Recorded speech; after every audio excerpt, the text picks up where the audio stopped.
সমস্যাটা কোথায় সরকারও জানে, সরকার যে জানে না তা না, আমাদের খুব বেশি বুদ্ধি দেওয়ার প্রয়োজন নেই, সরকার সবই জানে। কারণ সে যত লুটপাট করে, লুটপাট জানে, অর্থাৎ কোথায় লুটপাট হয়, কোথায় বন্ধ করতে হবে সেও জানে। আমি আশা করবো তার শুভ বুদ্ধির উদয় হবে। আমি আশা করব সরকার জনবান্ধব না হোক, জনগণের কাছে মানে অভিশাপ থেকে, জনগণের যে অভিশাপ রয়েছে, যে নাবিশ্বাস রয়েছে, সেটি দেখে ব্যথিত অন্তত হবে।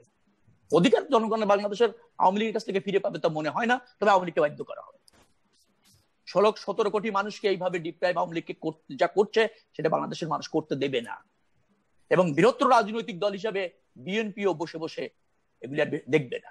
শেখ রবিউল আলম স্যার বলছিলেন যে কোনো একটি ঘটনা ঘটলে সেখানে একজনকে টেনে আনা হয়, অর্থাৎ একজনকে দায়ী করে তাকে সামাজিক যোগাযোগ মাধ্যম, গণমাধ্যমে তুলে ধরা হয় এবং তাকে মানুষ ধিক্কার জানায়, সব ফোকাস ওই লোকটির দিকে চলে যায়। তাতে যেটি হয় যে আমাদের আসল অপরাধী যারা, তার গডফাদারের কথা বলছিলেন, যারা পেছনে থেকে অপরাধকে নিয়ন্ত্রণ করে, সেই সব অপরাধীরা আড়ালেই থেকে যায়। আমরা কিছুদিন আগে সম্রাট সহ আরো জিকে শামীম তারা ধরা পড়েছিলেন। আমরা আরো কিছু লিস্ট গণমাধ্যমে দেখছিলাম যে তারাও হয়তো অচিরে ধরা পড়বে, কিন্তু একটা সময় দেখলাম সেটি তলিয়ে গেল, আদতে সেই সম্রাটই আমাদের সামনে আসলো। তো এই যে শাহেদ কিংবা সাবরিনা চৌধুরীরা দুই একজন সামনে আসে, পেছনের আছে তারা আড়ালে রয়ে যায়, তাতে কি এই যে অপরাধ বাড়বে না আরো উৎসাহিত হবে পরবর্তীতে অপরাধীরা? ধন্যবাদ মিলন আপনাকে। স্যার বলছিলেন অনেক সময় ধরে, আমি একবার মনোমুগ্ধ হয়ে শুনছিলাম। বাংলাদেশের জাতীয়তাবাদী দলের স্থায়ী কমিটির সিনিয়র সদস্য এবং বাংলাদেশের জাতীয়তাবাদী দলের রাজনীতির প্রজ্ঞা, মেধা, নেতৃত্বের স্তম্ভ বললে ও কম বলা হবে। এবং আমার ব্যক্তিগতভাবে আমি যার অ্যাডমায়ারার এবং আমি আমার রাজনৈতিক শিক্ষকও বলা যাবে, এবং সেটা বললেও কম হয়ে যাবে, সেরকম একজন ব্যক্তির সাথে আমি কথা বলার সুযোগ হচ্ছে এবং স্যার অনেক আপন করে নিয়েছেন। এইরকম একটা প্ল্যাটফর্মে থেকে কথা বলার এই সুযোগ ভয়েস অফ ডেমোক্রেসিতে তৈরি হওয়ার জন্য আমি দর্শকদের কাছে কৃতজ্ঞ, স্পেশালি স্যারের কাছে কৃতজ্ঞ, ভয়েস অফ ডেমোক্রেসির আয়োজক প্রচার দলের কাছেও কৃতজ্ঞ। স্যার অনেকগুলি বিষয় তুলে নিয়ে আসছেন, অত্যন্ত যৌক্তিকভাবে তুলেছেন। আমরা করোনার প্রাদুর্ভাব যখন হচ্ছিল, আমরা সময় পেয়েছিলাম প্রথম 3 মাস, আমরা কিন্তু সেটিকে বৈজ্ঞানিকভাবে মোকাবেলা করতে চাইনি, কারিগরীভাবে মোকাবেলা করতে চাইনি, মানে আমাদের সরকার চাইনি। না চেয়ে সরকার যেটা করেছে এটা আমলাতান্ত্রিক ভাবে মোকাবেলা করতে চেয়েছে। সমস্যাটা এখানেই হয়েছে। আমলাতান্ত্রিক ভাবে মোকাবেলা করতে গিয়ে সরকার কিছু ফাইল ওয়ার্ক করে রেখেছে, বলেছে আমরা প্রস্তুত, কোনো সমস্যা নেই, সবকিছু রেডি। কিন্তু সরকার আসলে স্বাস্থ্য খাতের যে দৈন্যদশা রয়েছে, এবং সেটা তো তারাই সৃষ্টি করেছে, তারা মনে করেছিল করোনাকে এরকম ফাইল ওয়ার্ক করেই হয়তো মোকাবেলা করা যাবে, অথবা জনগণের দৃষ্টি অন্যভাবেও আড়াল করা যাবে, জনগণ এতটা কনসার্ন হবে না, বিভিন্ন বিষয়টাকে তারা লাইটলি দেখেছে আর কি। এই জনস্বাস্থ্য যে এতটা হুমকিতে যাবে, জনজীবন হুমকিতে যাবে, মানুষের জীবন হানি হবে, অর্থনৈতিক ধ্বংস হয়ে যাবে, এই বিষয়গুলিকে সরকার যথাযথভাবে আমলে নেয়নি। এটা একটা সরকারের চরম ব্যর্থতা এবং ধরেন একটা অপরাধও বটে। আমরা কি হলো, স্যার বলেছে, আমি রিপিট করতে চাই না, আমরা টেস্টের সংখ্যা বাড়াতে পারলাম না, এখনো পারলাম না। 4.5 মাস হয়ে গিয়েছে, এখন অন্তত 20-25 হাজার, স্যার যেটা বলছিলেন 30,000 টেস্ট, যেটা সক্ষমতার কথা বলা হয়, সেটা করা গেল। আমরা কি করতে পারতাম? শনাক্ত করতে পারতাম, আইসোলেশনে নিতে পারতাম এবং সংক্রমণ ঠেকাতে সক্ষম হতাম। চরমভাবে 17 কোটি মানুষের দেশে 20,000 টেস্ট করা গেল না প্রতিদিন, দুঃখজনক। এবং এই দায়ের সরকারের, এ ব্যর্থতা রাষ্ট্রের এবং সরকারের, এই জায়গায় কোনো দ্বিমত নেই। আপনি দেখেন চিকিৎসা নেই, খাদ্য সহায়তা নেই, স্যার বলেছেন অক্সিজেন নাই, আইসিইউ নেই, ভেন্টিলেটর নেই, বেডও তো নেই স্যার। করোনা চিকিৎসার জন্য বিশেষত বেড লাগবে, ঠিক আছে, সাধারণ বেডও তো নাই। মানুষ হাসপাতাল বিমুখ হয়ে গেল, রাষ্ট্র থেকে সেবার কাছ থেকে বঞ্চিত হলো, রাষ্ট্রের কাছ থেকে মানুষ। গণপ্রজাতন্ত্রী বাংলাদেশের মানুষ তার নিজের দেশে আজ অসহায়, তার খাদ্য নিরাপত্তা নাই, স্বাস্থ্য সেবা নেই, ন্যূনতম যেটা আছে, এরকম অবস্থায় পড়ছে। বলা হচ্ছে অর্থনীতিকে সচল রাখতে হবে। এখন অর্থনীতিকে সচল রাখতে গিয়ে কি জীবন দিতে হবে? অর্থনীতির জন্য জীবন না জীবনের জন্য অর্থনীতি? যে রাষ্ট্রের অর্থনীতি আমাকে স্বাস্থ্য সেবা দেয় না, যে রাষ্ট্রের অর্থনীতি আমাকে খাদ্য সহায়তা দেয় না, সেই রাষ্ট্রের অর্থনীতির জন্য মানুষ কেন জীবন দেবে? সেই অর্থনীতি তো আমার না, সেই অর্থনীতি তো রাষ্ট্রের না। যে অর্থনীতি রাষ্ট্রের জনগণের কাজে লাগে না, এরকম একটা ব্যবস্থাপনা সরকার নিয়ে গিয়েছে এবং সরকার অনেক লেম এক্সকিউজ সেখানে দাঁড় করানোর চেষ্টা করছে।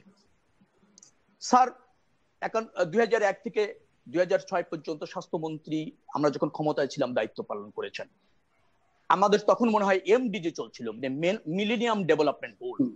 সেই গোল অর্জন করবার জন্য বিএনপির সরকার এবং বিশেষ করে আমাদের স্বাস্থ্য খাতের যে টার্গেট ছিল তা পূরণ করবার জন্য স্যার এবং স্যারদের ওই পরিচালনা তাই ছিল যুগ উপযোগী।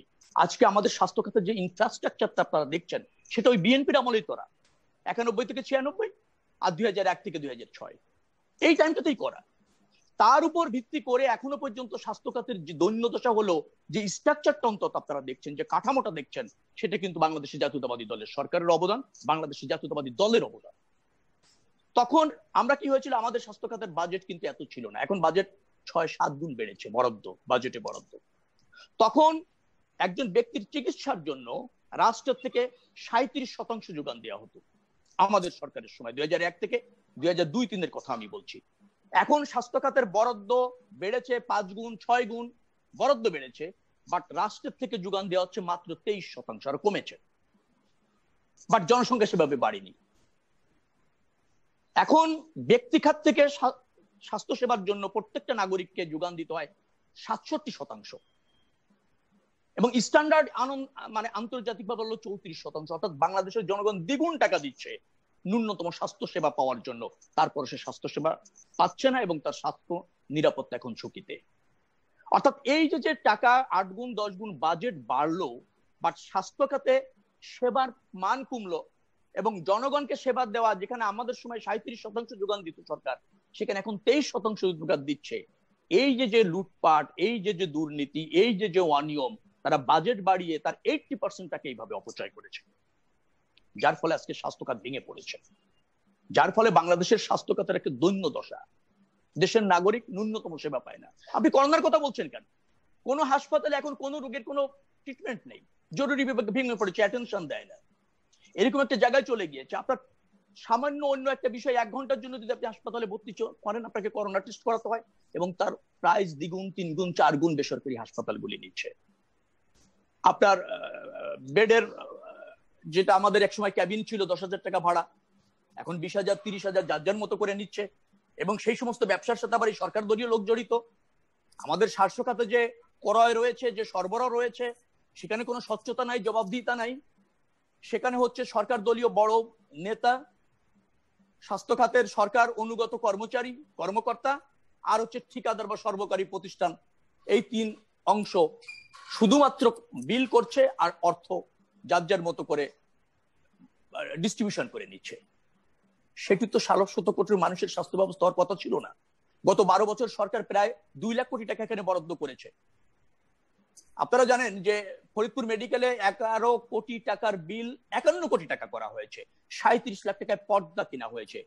কক্সবাজারে হাসপাতালে একই অবস্থা, মুগদা হাসপাতালের একই অবস্থা, দেখভাল করার কেউ নেই, জবাবদিহিতা কোথাও নেই।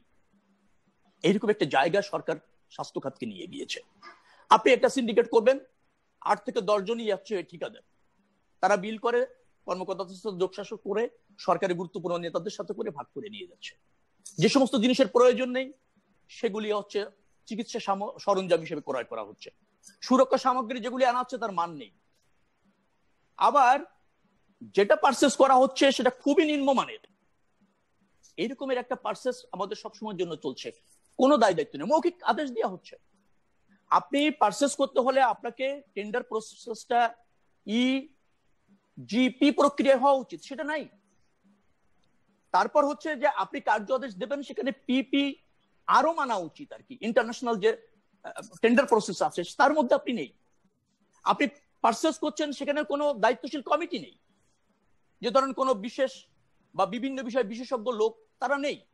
মৌখিক আদেশ, বিল হচ্ছে, লুটপাট হচ্ছে, লুটতরাজ হচ্ছে, দুর্নীতি হচ্ছে, দেখভাল করবার কারণ নেই, এবং তাদের কারো কিছু জবাবও দিতে হয় না। সরকারকে তো কারো কাছেই দিতে হয় না, জনগণের কাছে দিতে হয় না, পার্লামেন্টে দিতে হয় না, বিরোধী দলের কাছে দিতে হয় না, বিরোধী দলটাও তার মতো করে হতে হয়। আমি ওখানে নাই গেলাম, কিন্তু আমি বলছি যে সরকারের উপর পর্যায়ে যারা আছেন তাদেরকে নিম্ন পর্যায়ে স্বাস্থ্য অধিদপ্তরের লোকজনের জবাবদিহি করতে হয় না টেন্ডার প্রক্রিয়া নিয়ে? নিশ্চয়ই সেখানেও নেই। তার কারণ বোঝায় যে সরকারের উপর একেবারে টপ লেভেল থেকে নিম্ন লেভেল পর্যন্ত, নিম্ন স্তর পর্যন্ত সকলেই এই লুটপাটের সাথে জড়িত। আর এর সাফার হচ্ছে 17 কোটি মানুষ। এরকম একটা জায়গা আমরা স্বাস্থ্য খাতকে নিয়ে গিয়েছি। এখন আমাদের যে সময় ছিল, আমি এমডিজির ক্ষেত্রে আমাদের যে লক্ষ্যমাত্রা ছিল, আমি ওখানে একটু বলতে চাই যে স্যারের নেতৃত্বে এবং সঠিক, দক্ষ এবং যোগ্যতার সাথে মন্ত্রণালয় পরিচালনা করার কারণে আমরা কিন্তু সেই সময় সক্ষম হয়েছিলাম। বিশেষ করে ছোঁয়াচে রোগ যেগুলো আছে, আমাদের বাংলাদেশে কিন্তু মহামারী তখন ছিল ছোঁয়াচে রোগ যেগুলি বলা হতো, যেমন ধরেন আপনার কলেরা, ম্যালেরিয়া, সেগুলি কিন্তু আমরা নিয়ন্ত্রণ করতে সক্ষম হলাম। সংক্রামক রোগ সেগুলো অনেকটা আমরা নিয়ন্ত্রণ করতে আমরা কিন্তু সক্ষম হলাম। আমাদের সময়, সরকারের সময় সেটা হয়েছিল।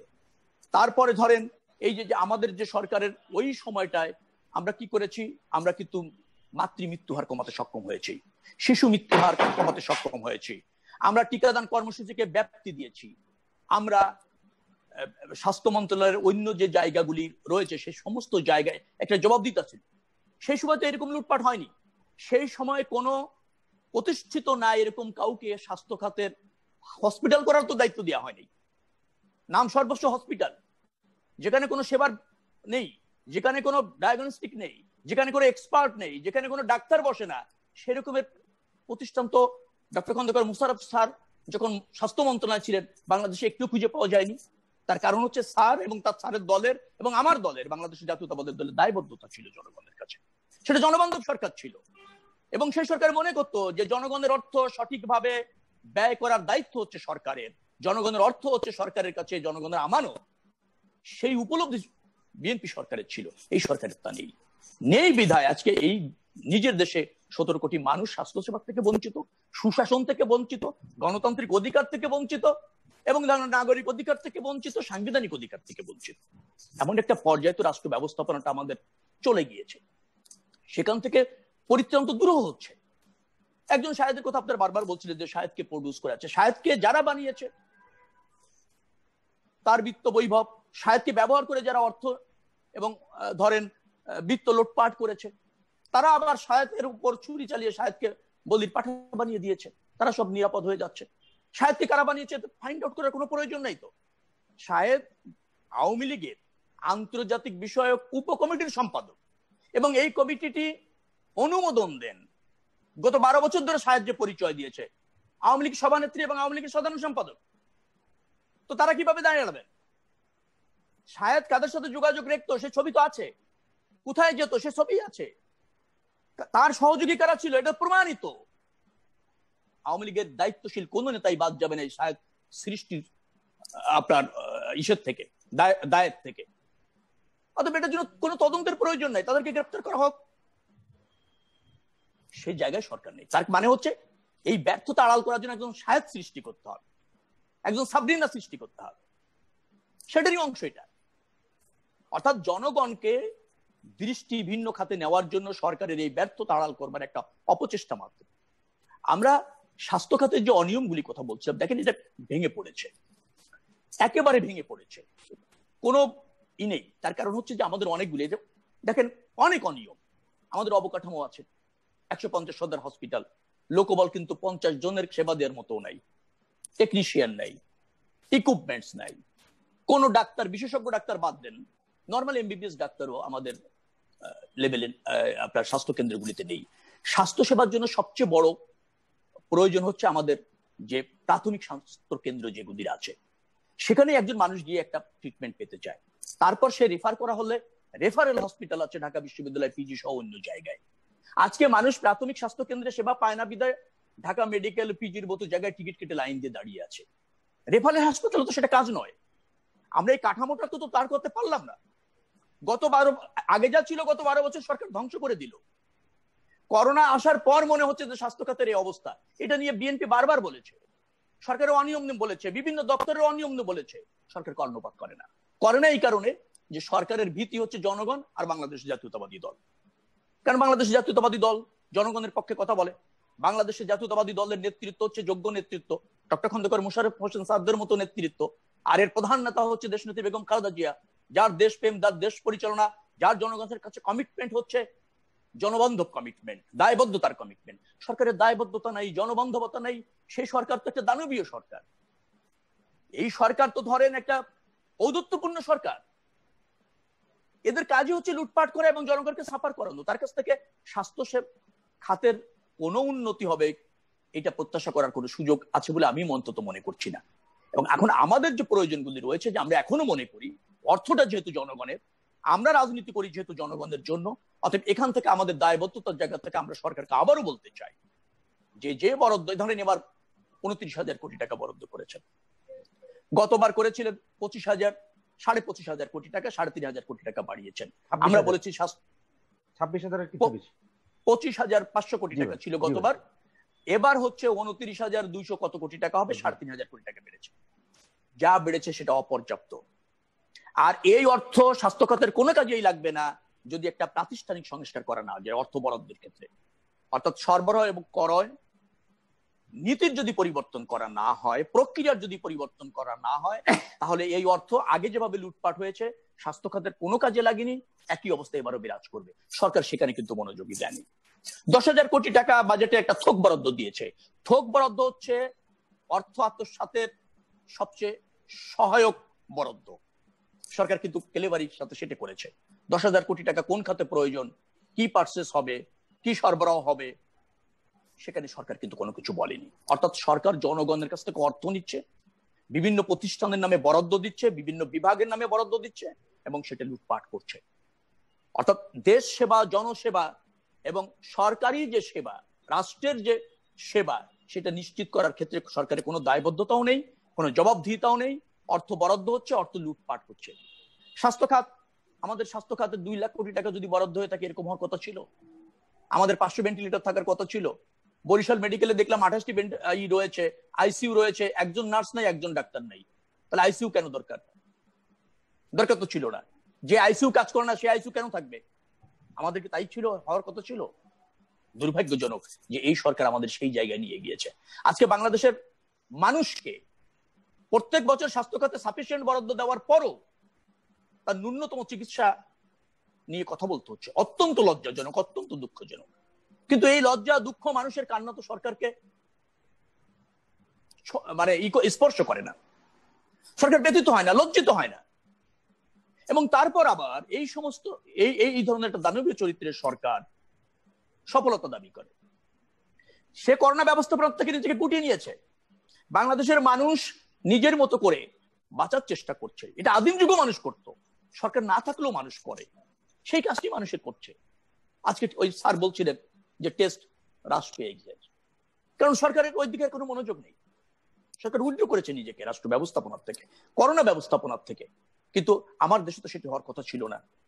আমার দেশের তো সম্পদ আছে, আমার দেশের মানুষ তো ট্যাক্স দেয়, আমার দেশের মানুষ তো এই রাষ্ট্রকে জনকল্যাণের রাষ্ট্র হিসেবে দেখতে চায়।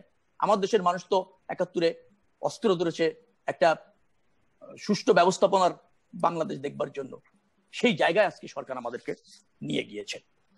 আরেকটা জিনিস আমি একটু উল্লেখ করতে চাই যে আমাদের এই স্বাস্থ্য খাত, স্যার যেটা বলছিলেন, আমি ওই জায়গাতে আবারও বারবার বলছি যে সরকার যদি এসডিজি অর্জন করতে যায়, মানে সাস্টেইনেবল ডেভেলপমেন্ট গোল, যেটা আমাদের চলছে এখন, যেটা আমাদের, সেখানে আমাদের কিন্তু এখন সংক্রামক রোগ নিয়ন্ত্রণের বিষয় হয়েছে। আমাদের করোনিক ডিজিজ যেগুলি আছে সেগুলি নিয়ন্ত্রণের করার একটা চ্যালেঞ্জ আমাদের রয়েছে। নতুবা জাতি হিসেবে আমরা কিন্তু অনেক পিছিয়ে যাবো সাস্টেইনেবল ডেভেলপমেন্ট গোল আমরা যদি অর্জন করতে না পারি। দেখেন এখন নতুন রোগ কি হয়েছে আমাদের, ধরেন করোনিক ডিজিজ, ডায়াবেটিস চলছে, মানুষকে ওষুধ খেতেই হয় বছরের পর বছর, প্রতিদিন ওষুধ খেতে হয়। আমাদের ক্যান্সার, আমাদের হাঁপানি, আমাদের ধরেন হার্ট অ্যাটাক, এগুলির সংখ্যা বেড়েছে। তো এই স্বাস্থ্যসেবা নিতে গিয়ে মানুষকে যখন 67% টাকা নিজেকে দিতে হচ্ছে, সে দারিদ্র্যের সীমার নিচে চলে যাচ্ছে, সে দারিদ্র্যের বাইরে আসতে পারছে না। আমরা যদি এটাকে 34% মধ্যে রাখতাম, অন্যান্য আমাদের পার্শ্ববর্তী দেশ যেগুলি করেছে, নেপাল, ভুটানও যেগুলি করেছে, ভিয়েতনাম যেটা করেছে, সেখানে রাখতে পারলো কি হতো, 34% হলে 67%, এখান থেকে 33% অর্থ আমাদের সাধারণ জনগণ তার সেভ করতে পারত এবং সে তার দারিদ্র্য বিমোচনে, সে হতদরিদ্র থেকে ধরেন আস্তে আস্তে বেরিয়ে আসার সুযোগ পেত। সরকার কিন্তু সেই জায়গায় মনোযোগী হচ্ছে না এবং মানুষ ক্রমান্বয়ে দারিদ্র্য সীমার নিচে চলে যাচ্ছে। করোনা আমাদের নতুন অনেক লোককে কর্মহীন করেছে, জীবন নির্বাহ করতে ব্যর্থ হয়ে যাচ্ছে, তাদের জন্য কোনো প্রণোদনা না দেই, তাদের জন্য কোনো বিশেষ সহায়তা নেই। সরকার ৯৫,০০০ টাকা সামাজিক সুরক্ষা খাতে বা সামাজিক নিরাপত্তা খাতে বরাদ্দ করেছে এবার। গতবার ছিল এটা ছিল ৭৪,০০০ কোটি টাকা। লুটপাট করলো সরকারি দলের লোক, ত্রাণ লুটপাট হয়ে গেল, আত্মসাৎ হয়ে গেল, সাধারণ মানুষ ত্রাণ পেল না, সরকারি দলের নেতা কর্মীদের বাড়ি বিত্ত বইভাবে ভরে গেল, গোডাউন ড্রয়িং রুম ভরে গেল। এবার আবার সেখানে কিছুটা বরাদ্দ বাড়ানো হয়েছে, অপর্যাপ্ত অপ্রয়োজনীয়। এখন সামাজিক নিরাপত্তা খাতের যদি আপনি খাদ্য সহায়তা বরাদ্দ করতে হয়, আপনার দরকারটা কি? দরকার হচ্ছে একটা জবাবদিহিমূলক স্থানীয় সরকার, বিশ্বাসযোগ্য স্থানীয় সরকার, প্রতিনিধিত্বমূলক স্থানীয় সরকার। সেটা আপনার নাই। আপনি সব দুর্বৃত্তদের ইউনিয়ন কাউন্সিলের মেম্বার, চেয়ারম্যান, পৌরসভার চেয়ারম্যান, স্থানীয় মেম্বার অফ পার্লামেন্ট তৈরি করেছেন। তাদের সাথে জনগণের সম্পর্ক নেই, দায়বদ্ধতা নেই, তাদেরকে ভোটের জন্য তাদের কাছে যেতে হয় না, তাদেরকে 5 বছরের কৃতকর্মের জন্য তাদেরকে যেতে হয় না। আপনার যাকে ইচ্ছা সমস্ত দুর্বৃত্ত পছন্দ করে গেজেটে নাম প্রকাশ করে দিয়ে মেম্বার অফ পার্লামেন্ট বানাচ্ছেন বাংলাদেশ। আপনার গ্রুপ মেজরিটি দরকার। এই ধরনের একটা মানসিকতার সরকার যখন থাকে, তখন মানুষের স্বাস্থ্য খাত কেন, মানুষের জীবন জীবিকাই তো কঠিন হয়ে যায়। আজকে বাংলাদেশের মানুষের তো নাবিশ্বাস হচ্ছে। আমাদের ১,৪১,০০,০০০ মানুষ ছিল যাদের প্রতিদিনের আয় মাত্র ৬০ টাকা ৬১ পয়সা। করোনার পর সেটির সংখ্যা আরো ২-৩ কোটি বেড়ে, কোন গবেষণা বলছে ৪.৫ কোটি, কোন গবেষণা বলছে ৫.৫ কোটি আমাদের নতুন দারিদ্র হয়েছে। এই দরিদ্র যে নতুন করে হলে এই লোকগুলিকে আপনি রাষ্ট্র তার খাদ্য নিরাপত্তা দিবে না, রাষ্ট্র তার কর্মসংস্থানের ব্যবস্থা করবে না, তাহলে আমাদের হত দরিদ্রের সংখ্যা বেড়ে যাচ্ছে। আমাদের এই করোনা পরবর্তীতে আমার কাছে মনে হচ্ছে যে ৩৭ থেকে ৩৮% লোক দারিদ্র্যের সীমার নিচে চলে যাবে, এখন ২৪% আছে। এই পরিস্থিতিটা আমরা কিভাবে মোকাবিলা করব? সরকারের সমন্বয়হীনতা, হঠকারী সিদ্ধান্তের মূল্য কি বাংলাদেশের ১৭ কোটি মানুষ দিবে?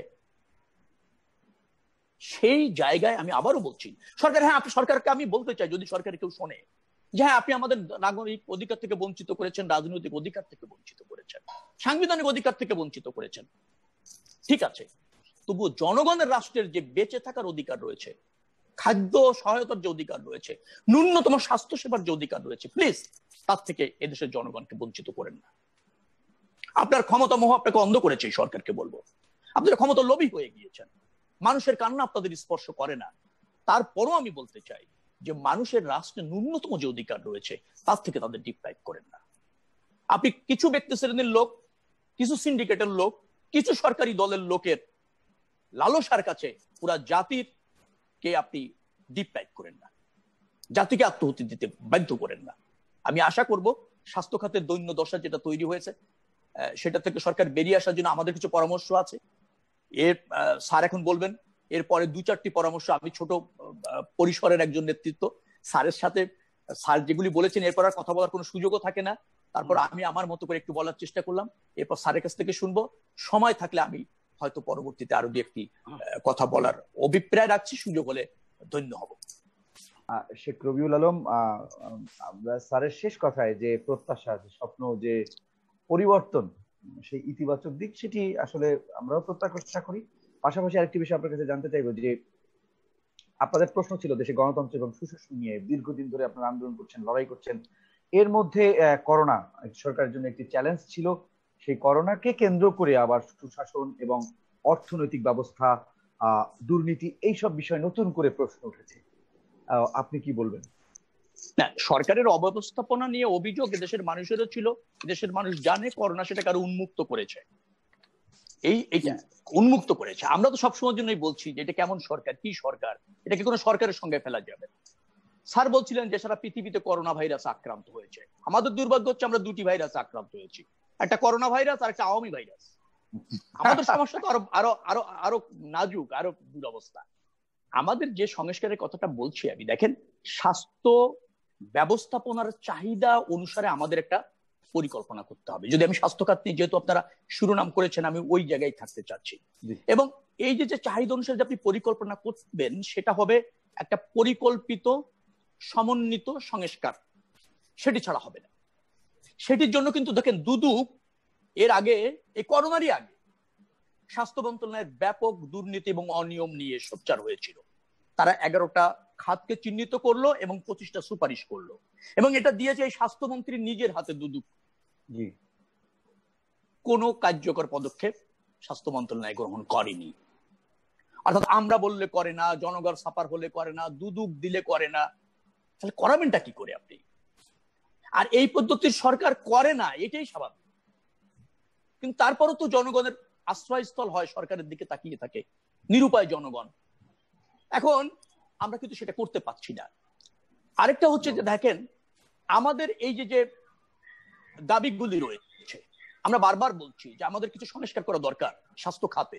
বিশেষ করে দেখেন, স্বাস্থ্য খাতের এখনো পর্যন্ত নিয়োগ, বদলি, পদোন্নয়ন এসবই হয়, কিন্তু আপনার কোন নীতিমালা মানা হয় না, এবং সরকারের প্রভাবশালী নেতাদের আদেশ এবং নির্দেশে কোন নীতিমালা এখানে মানা হয় না।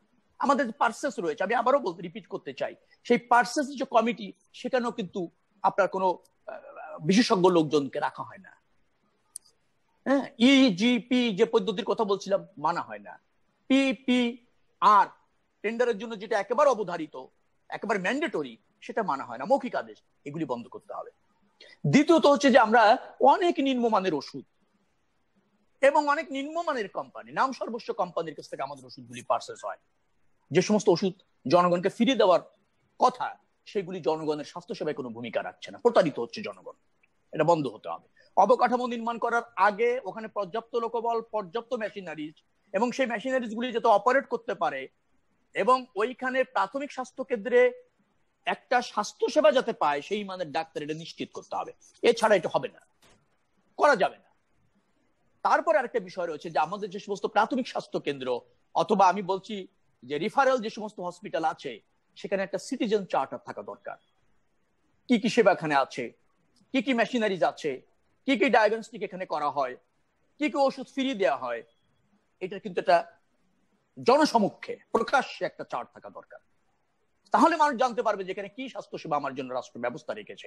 না হলে জনগণও সোচ্চার হতে পারবে, প্রতিবাদ করতে পারবে, সে ব্যবস্থা তো নেই। তো এই যে জায়গাগুলি যদি জবাবদিহিতার মধ্যে আনা না যায়, তাহলে আমাদের স্বাস্থ্য খাতের স্বাস্থ্য ভালো করার কোনো সুযোগ আমি দেখছি না। স্বাস্থ্য খাতের স্বাস্থ্য যদি ভালো করতে হয়, আর জনগণের স্বাস্থ্যের দিকে যদি নজর দিতে হয়, কারণ সুষম এবং সুস্বাস্থ্য নাগরিক ছাড়া তো স্কিল ম্যান পাওয়ার আপনি তৈরি করতে পারবেন না। তাহলে আজকে যে জনগণটা, আজকে যে নাগরিকটা বাংলাদেশে তৈরি হচ্ছে, সে যদি স্বাস্থ্যসেবা না পায়, শিক্ষা যদি না পায়, গণতন্ত্র চর্চার সুযোগ যদি না পায়, মত প্রকাশের স্বাধীনতা যদি না পায়, এবং রাষ্ট্রে তার প্রত্যক্ষ পরোক্ষ অংশগ্রহণ যদি সে না দেখে, তাহলে এই রাষ্ট্রের, সে তো নিজেকে তার নিজের রাষ্ট্রে পরাধীন মনে হবে। অর্থাৎ জনগণকে কিন্তু রাষ্ট্রে কন্ট্রিবিউশন করার সুযোগ করে দিতে হবে, আর তার জন্য হচ্ছে জনগণের কাছে জবাবদিহিতা। আপনি শায়দ কেন তৈরি হবে না? আপনি 10,41,00,000 ভোট ছিল গত নির্বাচনে, আগে রাত্রে সব চুরি করে নিয়ে নিলেন। আওয়ামী লীগ রাজনৈতিক দল হিসেবে আওয়ামী লীগের প্রধান শিখালেন কিভাবে মেম্বার অফ পার্লামেন্ট হতে হয়, জনগণের ভোট আগে রাত্রে নিয়ে নিতে হয়। যে দল এটা শিখায় এবং এটা করে, এবং যে সরকার এটাকে প্রশ্রয় দেয়, সেই সরকারের অধীনে, সেই দলের অধীনে শায়দ তৈরি হবে না? তো কি তৈরি হবে? সরকার তো আনুষ্ঠানিকভাবে, প্রাতিষ্ঠানিকভাবে চুরি শিখাচ্ছে, মানুষের অধিকার হরণ করা শিখাচ্ছে। কিভাবে ভোট জাল দিতে হয় না, আগে তো জাল না, আগে দিয়ে দিতে হয় আরেকজনের ভোট। সেটা যদি মেম্বার অফ পার্লামেন্ট শেখে এবং জানে, সেই মেম্বার অফ পার্লামেন্টের কাছে জনগণের অধিকার থাকবে।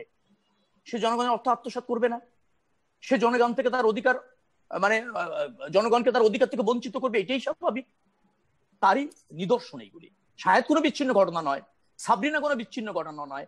আজকে দেখলাম আল আশরাফ নামে আরেকটা হসপিটাল, 71 টিভিতে আমি দুপুরবেলা দেখছিলাম, যে সেখানে ধরা পড়েছে তাদের কিছুই নাই, তারা করোনা টেস্ট করছে, রোগীকে ট্রিটমেন্ট দিচ্ছে। কারা করেছে এগুলি? নাম সর্বস্ব প্রতিষ্ঠান, ব্যক্তির নামে করোনা টেস্টের অনুমোদন দেওয়া হয়। একটা রাষ্ট্র এবং সরকার সেটা করতে পারে যদি ন্যূনতম জনগণের কাছে দায়বদ্ধতা থাকে? করতে পারে না। সেরকম জায়গায় রাষ্ট্র ব্যবস্থাপনাটা আমাদের ধরেন চলে গিয়েছে।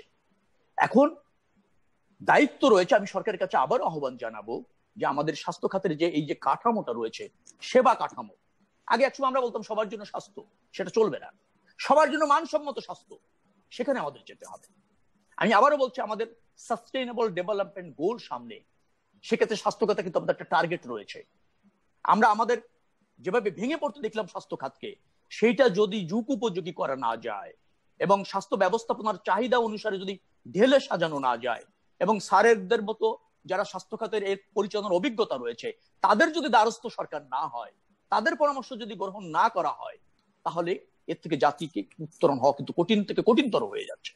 আমি আশা করব যে করোনা অন্তত সরকারকে এটা অনুধাবন করতে সহযোগিতা করবে যে আসলে স্বাস্থ্য খাত সহ অন্যান্য খাত, আমাদের অর্থনৈতিক খাত ভেঙে পড়েছে, চরমভাবে ভেঙে পড়েছে।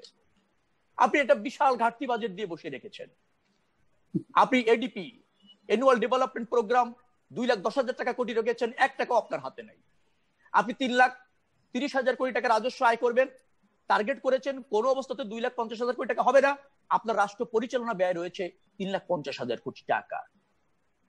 এই রকমের একটা, যেটাকে বলা হয় যে ধোঁকাবাজি বাজেট, কপি পেস্ট বাজেট, পরিবেশ পরিস্থিতিকে বিবেচনা না করে শুধুমাত্র মেম্বার অফ পার্লামেন্টের সামনে তুলে দেওয়া, সেখানে কোনো আলোচনা নাই, সেখানে কোনো আপনার সংস্কার নাই। জাতির অর্থ তো জাতির রে ভাই, এই 2.5 লাখ কোটি টাকা তো বাংলাদেশের মানুষ দেবে, 2.5 লাখ কোটি টাকা মানুষ দেবে, সরকার সেই অর্থ ব্যবস্থাপনা করবে। সেই অর্থ ব্যবস্থাপনা সরকার মনোযোগী হতে হবে, দায়িত্বশীল হতে হবে, দুর্নীতিমুক্ত হতে হবে, স্বচ্ছ হতে হবে। আপনি যদি সেটি না করেন, আমি আবারও অনুরোধ করবো, আপনাকে তো বাধ্য করা যাচ্ছে না মাননীয় সরকার। এখন কালকে আমি একটা জায়গায় বলছিলাম যে মাননীয় জানি না নামে একজন মিনিস্টার হয়ে গেল হেলথ মিনিস্ট্রিতে, তিনি কিছুই জানেন না, কিন্তু তিনি এখনো জানেন যে এরকম ক্রাইসিসে কিভাবে পদ আটকে রাখতে হয়, সেটা তিনি জানেন, সেটা খুব ভালো জানেন। মন্ত্রণালয় কি হচ্ছে জানেন না, মন্ত্রণালয় কি হচ্ছে বোঝেন না, মন্ত্রণালয় কি হচ্ছে তার জন্য জবাবদিহি করেন না। কিন্তু তাতে সরকার লজ্জিত হয় না, ব্যথিত হয় না। আবার সরকার প্রধান যিনি আছেন তিনিও কোনো ইনিশিয়েটিভ নেন না। এরকম একটা দুর্বিষহ অবস্থায় চলে গেছে দেশের জনগণ। অর্থাৎ জনগণের সরকার দরকার, জনবান্ধব সরকার দরকার, জননির্ভর সরকার দরকার। সেটি যদি হয়, এবং তার জন্য গণতন্ত্র ছাড়া জবাবদিহিমূলক সরকার কোনোদিন হতে পারে না, এটা হয় না। তাই যদি হতো তাহলে পৃথিবীতে গণতান্ত্রিক শাসনই জনগণের শাসন হিসেবে প্রতিষ্ঠিত হতো না। অর্থাৎ সরকার সেক্ষেত্রে মনোযোগী হবে। স্বাস্থ্য খাতের অনেক বিষয় নিয়ে কথা হয়েছে, আসছে, তারা জনগণকে সম্পৃক্ত করে একটা জনবান্ধব সরকার প্রতিষ্ঠা করবার জন্য অঙ্গীকারাবদ্ধ। সেই আদর্শে বাংলাদেশে জাতীয়তাবাদী দল রাজনীতি করে, এবং সেই আদর্শ ধারক বাহক হচ্ছে ডক্টর খন্দকার মোশাররফ হোসেন স্যারের মতো লোকজন। আর আমরা যারা মাঠে আছি, আমরা তো আছি, আমাদের রক্ত চক্ষু দেখাও দমন করা যায়নি, যাবে না। জনগণ এখন ফুঁসে উঠছে, জনগণ সরকারের সকল অপকৌশল জনগণের কাছে স্পষ্ট হয়েছে। অতএব আশা করব যে জনগণের স্বার্থে হলেও আমাদের এই স্বাস্থ্য ব্যবস্থার একটা প্রয়োজনীয় সংস্কার সরকার করবে, এবং সেটি করুণা নয়, সেটা মানুষের অধিকার। সরকার করুণা করবে না, এটা আমাদের অধিকার। সেই অধিকারের ব্যাপারে তারা সজাগ হবে, সচেষ্ট হবে, এবং সেটা কার্যকর করার জন্য দ্রুত ব্যবস্থা নেবে। এবং যারা এর সাথে জড়িত ইতিমধ্যে প্রমাণিত হয়েছে তাদের দৃষ্টান্তমূলক শাস্তি দেবে। আর আওয়ামী লীগের সিনিয়র নেতারা যারা প্রত্যক্ষভাবে এর সাথে জড়িত, সেটা তো প্রমাণিত হয়েছে, তাদের জবাবদিহিতার মধ্যে এই সরকার আনবে সে আমার বিশ্বাস নেই। তবে একদিন জনগণের কাছে তাদেরকে জবাব দিতে হবে, কারণ জনশক্তি হচ্ছে সবচেয়ে বড় শক্তি। এই রাষ্ট্রের মূল শক্তি হচ্ছে জনগণ। তাদেরকে উপেক্ষিত করে, তাদেরকে ডিপ্রাইভ করে কেউ কখনো ভালো থাকেনি। ইতিহাসটা বলে না? এ সরকার এখনো নেই, সরকারের রাজনৈতিক পতন হয়ে গিয়েছে, শুধুমাত্র দৃশ্যমান পতন বাকি, সেটা বাংলাদেশের জনগণ করে ছাড়বে। কিন্তু দুঃখজনক হলো আওয়ামী লীগের মতো একটা প্রাচীনতম রাজনৈতিক দল, একটা প্রগতিশীল রাজনৈতিক দল, তাকে রাজনৈতিক সকল চরিত্র হারিয়ে খুব নির্মম ভাবে জনরায়ের ভিত্তিতে ক্ষমতার বাইরে চলে যেতে হবে। যখন আওয়ামী লীগ সেটা অনুশোচনা করবে, তখন আওয়ামী লীগের অনেক দেরি হয়ে যাবে। এদেশের মানুষ আওয়ামী লীগকে কখনো গ্রহণ করেনি, অতীতেও মাঝে মধ্যে ধোঁকাবাজি করেছে, অপকৌশল নিয়েছে, ক্ষমতায় 2-4 বার এসেছে, অস্বীকার করব না। কিন্তু আগামীতে তাদের এই ধোঁকাবাজি, তাদের এই অপকৌশল জনগণ জেনেছে, বুঝেছে। আগামীতে দেশের জনগণের রায়ের ভিত্তিতেই সরকার হবে, এবং সেখানে আওয়ামী লীগ আস্থা করে পড়বে। আশা করি এই যে রাজনৈতিক মহাপতন থেকে নিজেদের পরিত্রাণ করার জন্য আওয়ামী লীগের শুভবুদ্ধির উদয় হয়ে সময় আছে, জনগণের কাতারে আসবে, জনবান্ধব হওয়ার চেষ্টা করবে, এবং জনগণের যে স্বাস্থ্য খাতের যে অব্যবস্থাপনা, করোনা অব্যবস্থাপনা, তারা মনোযোগী হবে, এই প্রত্যাশা রেখেই আমি অনেক সময় নিয়ে ফেলেছি স্যারের সামনে। এত সময় কথা বলাটা দৃষ্টান্ত হয় অনেক সময়, তো মাফ করবেন স্যার, ভুল ত্রুটি থাকতেই পারে। আমি খুব আনন্দিত এবং উদ্বেলিত আপনার সাথে কথা বলার সুযোগ হওয়ার কারণে। I am a great admirer of you. Thank you so much.